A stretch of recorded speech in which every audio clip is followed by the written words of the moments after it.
Hello there, explorers! Grab your virtual passports because we're about to take a flight on an incredible journey along one of the world's most fascinating borders. That's right, we're flying across the quirky, winding, and downright strange world of the Canada-US border. Now, you might be thinking, what's so exciting about a line on a map? Well, get ready for an international stamp, because this isn't just any line. It's a 5,525-mile-long adventure filled with history, geography, and some truly mind-boggling moments that'll make you say, wait, what? Shall we get started? Our flight's first stop.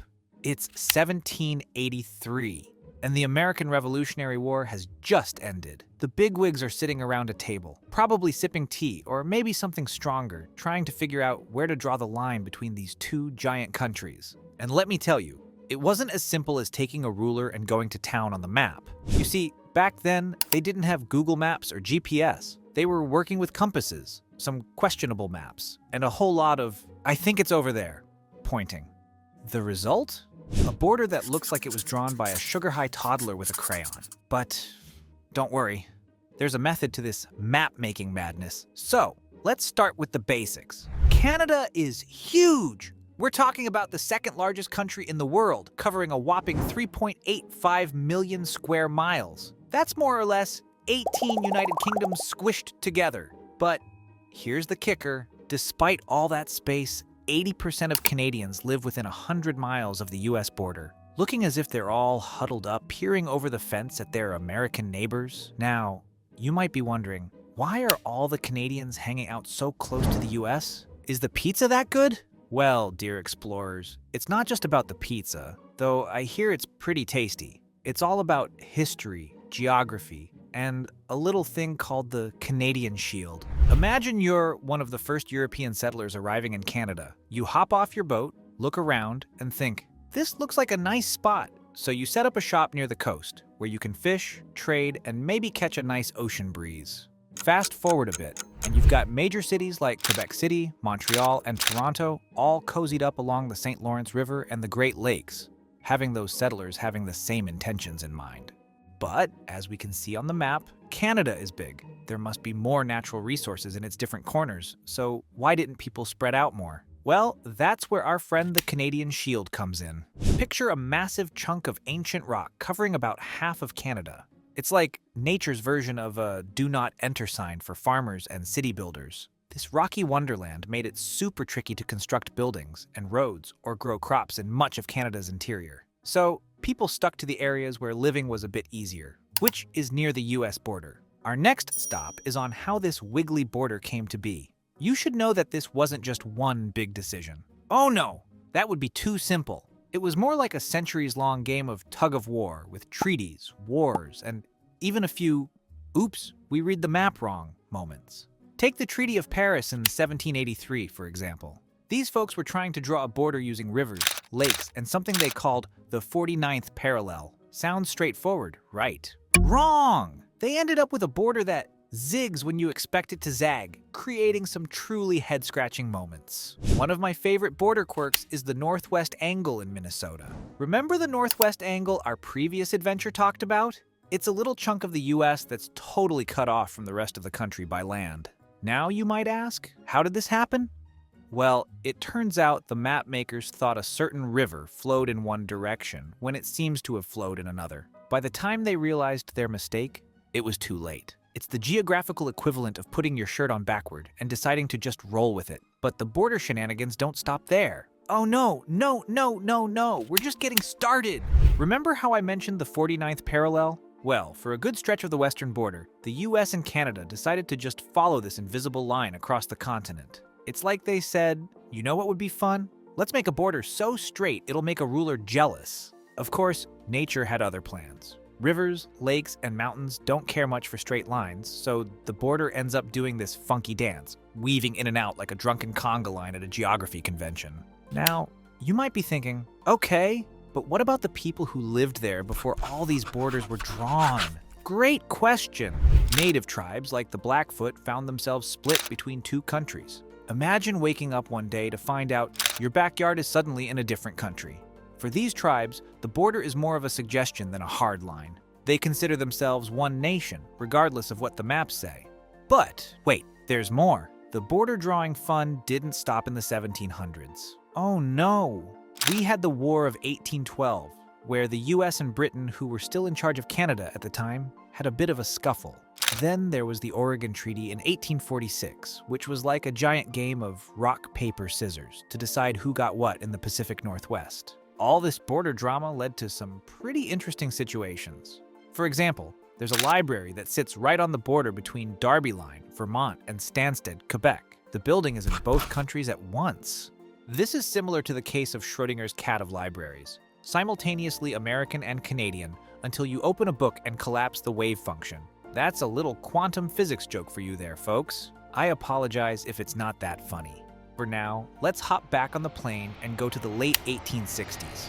The Canadian government looked at all that space beyond the Canadian Shield and thought that they should probably do something with that, so they started encouraging people to head west, like a reverse Oregon Trail situation. But it wasn't all smooth sailing or smooth wagon wheeling, I suppose.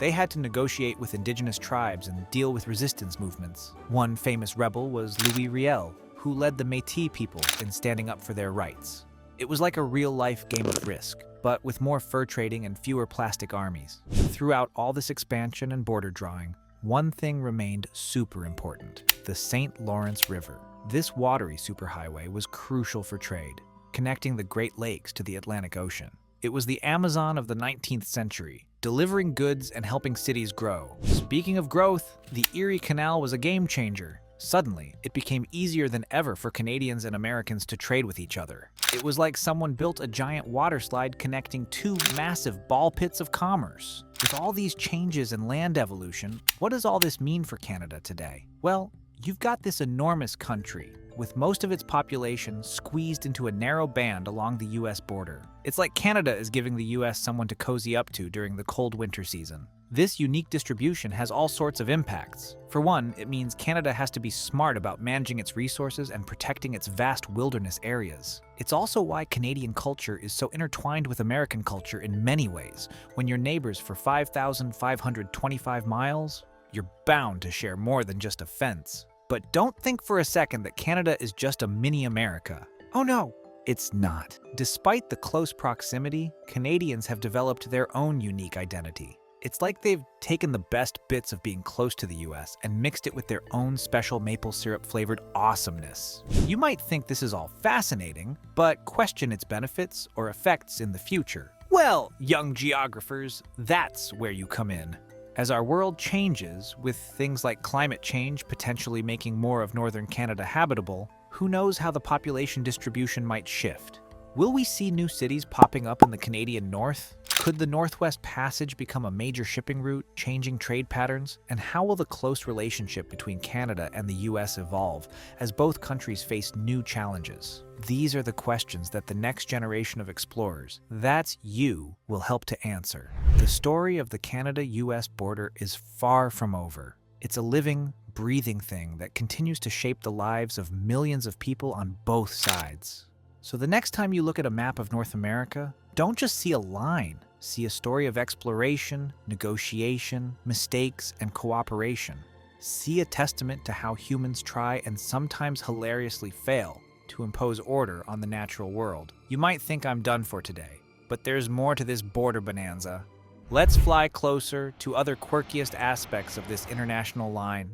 Speaking of international oddities, let's chat about Point Roberts, Washington. This tiny piece of America is completely cut off from the rest of the US by land. To get there by car from the mainland US, you have to drive through Canada, cross back into the US, and then show your passport twice. It's like a real-life game of hopscotch, but with international borders. Now, I know all of us are thinking the same thing. How do they keep track of such a long, winding border? Well, that's where the International Boundary Commission comes in. These folks are like the superhero guardians of the border, maintaining a 20-foot wide swath of land that stretches the entire length of the boundary. That's right, there's a 5,525-mile-long, 20-foot wide strip that's constantly being cleared of trees and brush. Maybe we can deem it as the world's longest, skinniest park. But maintaining the border isn't all about clearing trees. Sometimes it's about moving entire buildings. In 1902, the International Boundary Commission realized that a hotel in Blaine, Washington was actually sitting right on the border. The solution? They picked up the whole building and moved it a few feet south. Talk about extreme home makeovers. Let's not forget about the waters, either. The border doesn't just stick to land.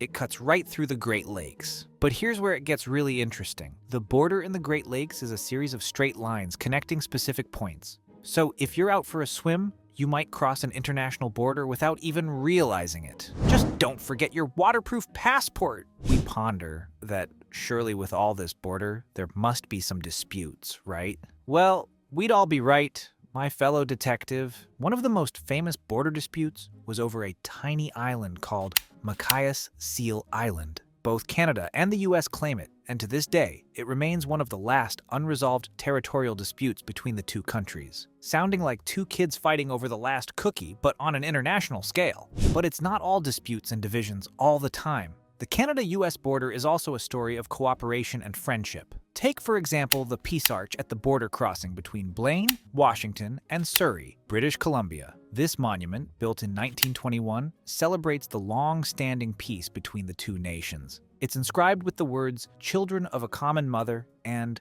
"Brethren dwelling together in unity." Oh, isn't that sweet? It's like a giant friendship bracelet made of stone. A bit heavy, but it's the thought that counts. And let's not forget about the time when being a good neighbor meant letting an entire town use your country as a shortcut. During World War II, the citizens of Stewart, British Columbia, were allowed to drive through Alaska to reach the rest of Canada more easily. Talk about having an international driveway. As we wrap up our border adventure, let's take a moment to appreciate the uniqueness of this international boundary.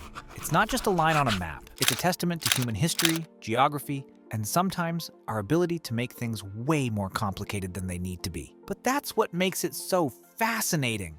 From the straight lines of the 49th parallel to the wiggly bits following rivers and lakes, from the quirky exclaves to the friendly border towns, the Canada-US border is a geographical wonder that keeps on giving. It's a reminder that borders are more than just lines. They're stories waiting to be discovered. So, explorers, if you're interested in other quirks, check out our video talking about the weird quirks of the United States. Remember, every map tells a story, and the story of the Canada-US border is one of the most entertaining chapters in the Book of World Geography. So keep your eyes open, your mind curious, and who knows, maybe one day you'll be the one solving international border disputes or discovering the next quirky border town. As we arrive from our border-hopping adventure, I hope you're as excited about geography as I am, because let me tell you, in the world of lines on maps, the Canada-US border is the ultimate rock star. Picture yourself as a junior geographer on a quest for knowledge. Want to be part of our scientific expedition?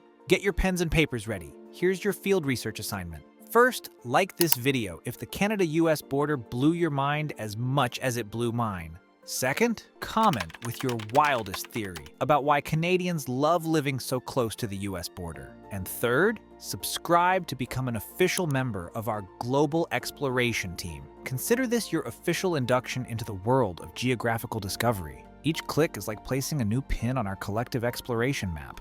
Who knows? The next great breakthrough in border studies might just come from your curious mind. Remember our sacred mission, unraveling the depths of every spot here on our Earth. This is your favorite geographic storyteller, signing off and challenging you to keep exploring, questioning, and discovering the incredible mysteries our planet holds. Adventure awaits.